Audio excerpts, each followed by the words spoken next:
Ang mundo ng decentralized finance or DeFi ay isa pong mabilis na lumalago ngunit puno ng panganib. Kaya naman ay gumawa ng hakbang ang Uniswap Labs para gawing mas ligtas ang kanilang platform sa pamamagitan po ng paglunsad or pag-launch ng pinakamalaking bug bounty program na nagkakalaga po ng $15.5 million.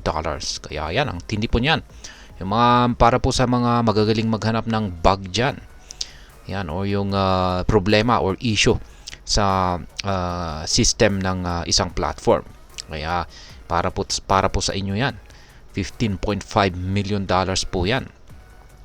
Ngayon ay sa video na ito ay aalamin po natin ang layunin ng programang ito, kung paano po ito makakaapekto sa seguridad ng crypto ecosystem, at syempre ang kahalagan po nito para sa atin bilang mga Pinoy crypto traders at investors. At ayan, bago po tayo magpatuloy ay nais ko lamang po munang bigyang linaw ang aking disclaimer kung saan ang nilalaman po ng video na ito ay hindi po ito isang financial advice. For education and information purposes lamang po ang layunin nito. Ayan, ano po ang Bug Bounty Program ng Uniswap Labs? Ang Bug Bounty Program ay isa po itong insentibo kung saan ay binabayaran ng mga kumpanya ang mga ethical hackers or developers para maghanap po ng mga kahinaan sa kanilang software o system. Kaya yan, ethical hackers. Pag sinabi po nating ethical hackers ay yan po yung mga mabubuti. Yan, mga mabubuting hackers.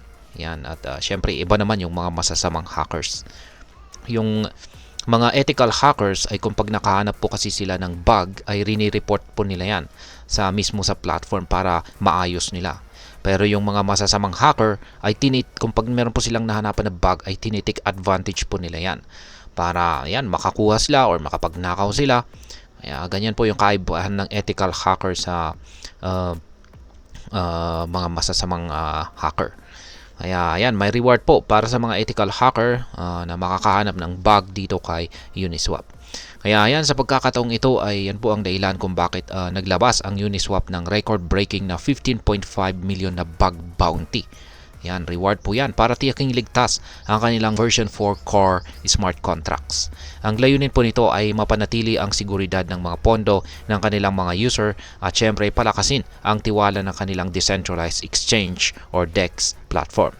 Ayon po sa pahayag ng Uniswap, ang mga vulnerability na matutuklasan ay kailangan pong iulat ng pribado at hindi dapat ipakalat sa publiko hanggat hindi pa naayos ang kanilang team. Sa ganitong paraan ay protektado po ang mga users laban sa posibleng pang-abuso ng mga natuklasang mga bugs or loopholes. Ngayon ay bakit po mahalaga ang security sa decentralized finance or DeFi? Ang DeFi ay isa pong revolusyonaryong teknolohiya na nagbibigay daan sa mga transactions kung saan ay wala pong middleman. Yan, hindi po tulad ng mga centralized na mga exchanges. Ngunit dahil sa pagiging open source nito ay nagiging target po ito ng mga hacker. Mula taong 2020 ay tinatayang nasa $3.6 billion ang nanakaw mula sa mga DeFi platforms dahil po sa mga vulnerabilities. Sa ganitong sitwasyon, ang bug bounty programs tulad po ng ginagawa ng Uniswap ay napakahalaga. Ang programang ito ay nag-aalok po ng oportunidad para sa mga ethical hackers na makatulong sa pagpapalakas ng security ng platform kapalit ng malaking premyo. Sa halip na gamitin po ang natuklasang kahinaan para sa masama, nakakatulong po sila upang gawing mas maayos ang ecosystem ng blockchain. Ayan, ano po ang naging epekto ng announcement na ito sa UNI token? Bukod po sa seguridad ay nagdulot din ng positibong epekto sa market ang announcement ng bug bounty program ng Uniswap. Sa loob po ng isang linggo ay matapos ang anunsyo ay tumaas po ang presyo ng UNI token, ang native cryptocurrency ng Uniswap ng 15% mula po sa $9.38. Umabot na po ito sa $12 bago bumalik ulit sa $10.88. Ayon po sa mga analyst, ang biglaang pag-angat ng presyo ay dulot po ng optimism sa market ng DeFi at ang tiwala ng mga investors sa hakbang ng Uniswap upang gawing mas secure ang kanilang platform. Mayroon ding mga prediction na maaring umabot pa sa 30% ang breakout ng UNI token dahil sa patuloy na interest ng mga investors. Ngayon ay ano po ang maaring maging epekto naman nito para sa atin bilang mga Pinoy crypto investors or traders? Para sa atin ay ang bug bounty program na ito ay isang positibong balita. Una, ito po ay nagpapakita na ang Uniswap ay seryoso sa pagpapanatili ng seguridad ng kanilang platform, kung saan ay mahalaga para sa mga investors na naghahanap ng ligtas na lugar para sa kanilang mga pondo. Pangalawa ay ang pag-angat ng UNI token ay nagbibigay po ng oportunidad para sa mga Pinoy trader na mag-profit mula sa short-term na paggalaw ng presyo. Ngunit mahalagang tandaan na ang ganitong rally ay kadalasang may kasamang volatility, kahit kailangan pa rin natin na mag-ingat sa pagsusuri bago po mag-invest. Ngayon ay ano naman po ang aking masasabi tungkol dito?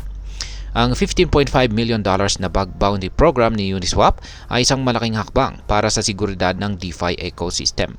Hindi lamang po nito pinapalakas ang tiwala ng mga users, ngunit nagiging inspirasyon din ito para sa iba pang mga blockchain platforms na mag-invest sa kanilang security infrastructure.